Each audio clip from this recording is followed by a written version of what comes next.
Rolling sir. अस्सलाम वालेकुम नाज़रीन, सुप्रीम कोर्ट ऑफ पाकिस्तान से वो राय आ गई जिसका 2 महीने से इंतज़ार चल रहा था, और हुकूमत और अपोजिशन इस राय के इंतज़ार में सूली पर टंगी हुई थी कहा जा सकता है। लेकिन वो राय ऐसी अजीब व गरीब आई है कि पहले सुप्रीम कोर्ट के कवर करने वाले रिपोर्टर्स ने पहली दफ़ा में यह खबर दी कि इलेक्शन खुफिया होगा, लेकिन जो जो वो तशरीह उसकी आगे चलती गई तो पता चला कि ये तो कुछ और हो गया है काम। स्टार्ट यहाँ से लिया सुप्रीम कोर्ट ऑफ पाकिस्तान ने कि ये इलेक्शन आइन के आर्टिकल 226 के तहत है। इतना सुनना था कि रिपोर्टर्स कोर्ट से बाहर और जाके खबर दे दी कि इलेक्शन खुफिया होगा, क्योंकि आइन का आर्टिकल 226 ये कहता है कि जो भी इलेक्शन होगा वो सीक्रेट बैलेट के ज़रिए होगा। लेकिन अपनी तशरीह में सुप्रीम कोर्ट ने साथ ये भी करार दिया कि इलेक्शन को साफ़ और शफाफ बनाना इलेक्शन कमीशन ऑफ पाकिस्तान की ज़िम्मेदारी है और सीक्रेसी एब्सोल्यूट नहीं है। ये दो जो जुमले हैं इनकी तशरीह उसके आइन के आर्टिकल 218 के साथ, जो कि जिसके तहत इलेक्शन कमीशन पाबंद है आइन को साफ़ और शफाफ बनाने का, इसको जब 226 के साथ मिलाएंगे तो क्या बनेगा? ये मुतंजन ये पूछते हैं हम अपने हमारे साथ सीनियर साफ़ी मौजूद हैं जिन्होंने फैसला तफसील से सुना भी है कि वो क्या समझे हैं कि क्या होने जा रहा है। क्या इलेक्शन कमीशन और अपोजिशन की लड़ाई होगी और हुकूमत की, या ये जो एक दिन बीच में वक्फा रह गया है इसमें फटाफट सुप्रीम कोर्ट के फैसले पर अमल दरामद करते हुए इसको बैलेट पेपर को इलेक्शन कमीशन ट्रेसेबल बना देगा? जी वकील साहब क्या कहते हैं? राशिद साहब देखें, अगर इस फैसले को हम देखें, इसका क्रक्स निकालें, तो जो मेरी अपनी राय है उसके तहत सुप्रीम कोर्ट ने इलेक्शन कमीशन ऑफ पाकिस्तान को ये हदायत की हैं। एक कह लें कि ये वो जिसको हम हुफ़याम में कहते हैं कि एक डायरेक्शन दिया, लेकिन ज़रा थोड़े से दबे अल्फाज में, कि आप इलेक्शंस को ट्रेसेबल बनाने के लिए इक़दामात करें, चाहे इसके लिए आपको टेक्नोलॉजी का इस्तेमाल करना पड़े या जो भी आप इक़दामात करते हैं आपको इसके पास इख्तियारात है और तमाम इदारे इस सिलसिले में आपके साथ ताउन के पाबंद हैं।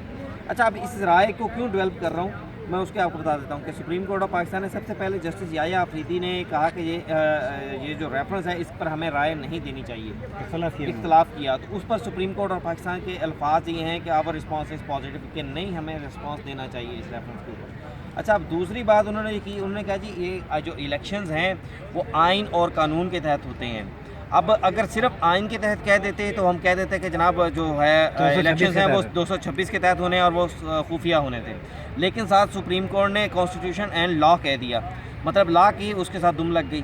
और उसके बाद ये जो है लॉ ये है कि हुकूमत ने इसके ऊपर एक अच्छी चाल चली कि हुकूमत ने पहले ही ऑर्डिनेंस जारी कर दिया लॉ में अमेंडमेंट का, और साथ में ये कह दिया कि अगर हमारे हक़ में हमारे ओपिनियन के फेवर में फ़ैसला आता है तो ये ऑर्डिनेंस जो है ये लागू हो जाएगा। ठीक है, जब सुप्रीम कोर्ट ने कह दिया कि ये लॉ भी इसके लॉ के साथ होंगे इलेक्शंस, लॉ और आइन और कानून के तहत होंगे इलेक्शंस, अब वो भी फेवरेबल हो गया।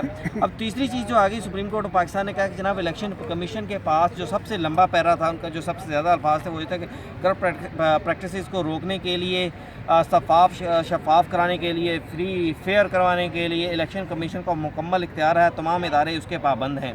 और सुप्रीम कोर्ट ने यह भी कह दिया कि आप टेक्नोलॉजी का इस्तेमाल करें। मुझे नहीं समझ आ रही कि वोट की बैलेटिंग के अंदर टेक्नोलॉजी का लफ्ज़ क्या क्या, ऊपर कैमरा लगाया जाएगा कि अकील जो है वो वोट किसको डाल रहा है। टेक्नोलॉजी, बार कोड भी टेक्नोलॉजी हो सकती है, लेकिन वो बार कोड में भी देखना ये होगा कि बार कोड किस तरह का लगाया जा सकता है। अगर हम सादे अल्फाज में कहें तो वोट के ऊपर एक नंबर भी लग सकता है, हाथ से 2 1 1 2 3 4 5 6 7 8 9 10 कि जनाब ये 1 जो बैलेट पेपर है ये अकील को जारी हुआ, 2 राशिद हबीब साहब को जारी हुआ, 3 फलां को जारी हुआ, 4 फलां को जारी हुआ। नहीं, अच्छा, इसमें यहाँ पे यह है कि चूँकि उन्होंने आर्टिकल नहीं सर, इसमें एक चीज़ और नहीं जो अब हम सारे इस फैसले को मिला के पढ़ेंगे ना, एक साथ सुप्रीम कोर्ट ऑफ पाकिस्तान ने यह भी कह दिया है कि आइन के आर्टिकल 222 के तहत पार्लियामेंट को कानून साजी का इख्तियार है।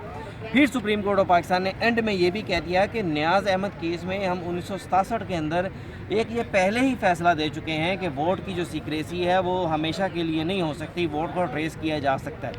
ठीक है, तो इन सारी चीज़ों को मिलाएं तो इससे ये नतीजा जो निकलता है वो यही निकलता है कि सुप्रीम कोर्ट ऑफ पाकिस्तान ने इलेक्शन कमीशन को ये डायरेक्शन दी है कि आप वोट को ट्रेसेबल बनाने के लिए इक़दामात करें, और जहाँ साथ जो सुप्रीम कोर्ट ने कहा कि आप पार्लियामेंट आइन में तरमीम कर सकती है, वहाँ पर हुकूमत का वो ऑर्डिनेंस आ जाएगा ٹھیک ہے جی. اور ووٹ کو ٹریسیبل بنانا پڑے گا. میرا یہ ذاتی خیال ہے کہ اس سارے کو ملا کر پڑھیں گے تو ووٹ کو ٹریسیبل بنانے کے لیے کہہ دیا.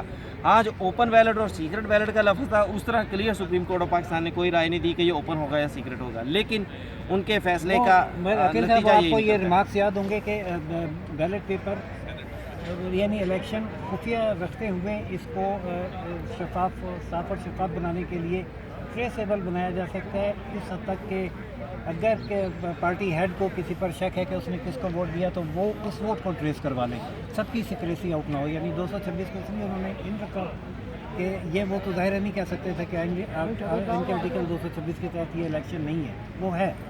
اور اب چونکہ اس کو حکومت کی ضرورت تھی, میں صاف الفاظ میں کہوں گا, جس کے لیے وہ آئے بھی, اور وہ یہ چاہتے تھے کہ یہ کسی طرح کوئی میکینزم ایسا بن جائے کہ ان کو پتہ چلے کہ ان کے پارٹی کے ممبر نے کس کو ووٹ دیا ہے. تو وہ راستہ بھی فیوریبل کورٹ ہے, شروع سے ہی چلی آ رہی ہے, ان کو دے دیا گیا. الیکشن کمیشن کو یہ کہہ کے کہ 218 کے تحت آپ پابند ہیں کہ اس کو فری فیئر کرائیں, اور اس کا طریقہ یہ ہے کہ آپ اس کو خفیہ تو رکھیں لیکن سیکریسی ایبسولیوٹ نہیں ہے. اگر آپ کو کہا جائے کہ فلاں کا ووٹ بتاؤ مجھے فلاں ممبر نے کس کو دیا ہے, تو آپ اس کو ووٹ نکال کے دیکھ سکیں کہ فلاں نے کس کو ووٹ دیا ہے.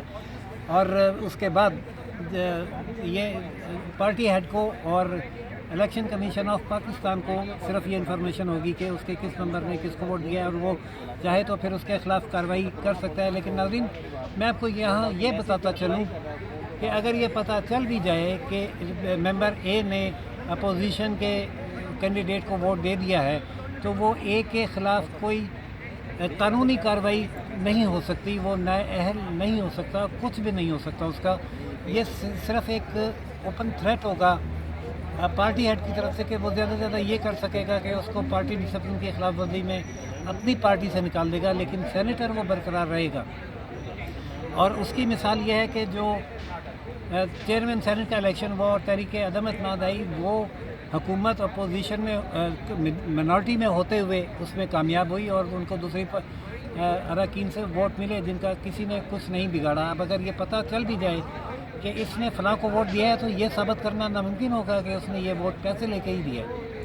اگرچہ پیسے لے کے دیا ہوگا لیکن وہ ظاہر ہے سب کے سامنے تو پیسے نہیں لے گا, اور جب یہ ثابت نہیں ہوگا تو اس کے خلاف کوئی کارروائی نہیں ہو سکے گی.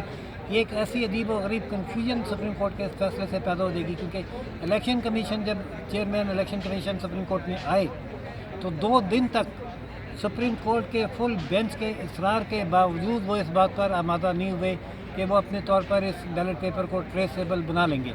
انہوں نے ساتھ ہی کہہ دیا کہ ہماری جو پورا ممبر بورڈ ہے اس کی رائے کے مطابق یہ الیکشن خفیہ ہے, ہم اس کو خفیہ ہی کروائیں گے سوائے اس کے کہ سپریم کورٹ آف پاکستان ہمیں کوئی ڈائریکشن جاری کر دے. وہ ڈائریکشن کسی حد تک جاری کر دی ہے سپریم کورٹ آف پاکستان نے. کیا سمجھتے ہیں عقیل صاحب آپ؟ جی بالکل, سپریم کورٹ اس سے اگر دیکھا جائے تو اس فیصلے کا کرکس نکالا جائے وہ یہی کہ سپریم کورٹ آف پاکستان نے باقاعدہ ایک ڈائریکشن الیکشن کمیشنز کو دی ہے جس میں انہیں کہا گیا ہے کہ ووٹ کی سیکریسی ہمیشہ کے لیے نہیں ہوگی. آپ اس کے لیے ٹیکنالوجی کا استعمال کریں, بار کوڈ لگائیں یا نمبرنگ کریں, جو بھی وہ کرتے ہیں یہ ان کا فیصلہ ہوگا.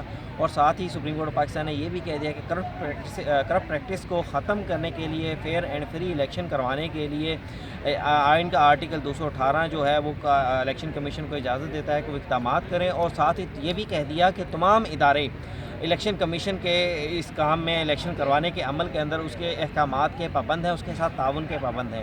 تو اب دیکھنا یہ ہے کہ 2 دن ہیں, آج کا اور کل کا, پرسوں 3 کو سینٹ کے الیکشنز ہیں. تو الیکشن کمیشن کا اس سلسلے میں میرے خیال سے اجلاس ہوگا اور اس میں فیصلہ کیا جائے گا کہ اب وہ کیا کر سکتے ہیں, انہیں کیا کرنا چاہیے, اور ان کے پاس وقت بھی کم ہے. آپ کو انٹرپٹ کروں گا یہاں پہ. جب الیکشن کمیشن نے یہ سپریم کورٹ سے ریکویسٹ کی تھی کہ انہیں اگر کوئی ایسا آرڈر آتا ہے کہ ہمیں بیلٹ پیپر ٹریسیبل بنانے پڑے تو اتنا ٹائم دیا جائے کہ ہم بنوا سکیں, تو کورٹ نے ان سے کہا کہ آپ کو کتنے پیپر چھپانے, بتایا گیا 850. تو کورٹ نے کہا کہ یہ کام تو 24 گھنٹے میں ہو سکے گا, لہٰذا وہ 24 گھنٹے کورٹ نے الیکشن کمیشن کو دے دیے ہیں. الیکشن کمیشن یہ نہیں کہہ سکے گا کہ ہمارے پاس وقت نہیں تھا. آپ دیکھتے ہیں الیکشن کمیشن کی اسٹریٹجی کیا ہوتی ہے. کیا وہ اس ججمنٹ کی تشریح کے چکر میں اگر پڑ جاتے ہیں اور الیکشن ڈے آ جاتا ہے تو وہ ایک الگ بات ہوگی. ناظرین 2 دن کا وقفہ ہے. الیکشن ہماری تجزیے کے مطابق تو اب اوپن ہی ہونا ہے. قانونی ماہرین اس پہ کیا کہتے ہیں, وہ زیادہ ایکسپرٹ ہیں, اور الیکشن کمیشن کا بورڈ اس پہ کیا ڈیسیژن لیتا ہے जो भी अपडेट होगी उससे हम आपको आगाह करते रहेंगे। चैनल लाइक, सब्सक्राइब और शेयर करना ना भूलिएगा। आप देखते रहिए रोशन पाकिस्तान न्यूज़ मज़ीद अपडेट के लिए। अल्लाह हाफ़िज़।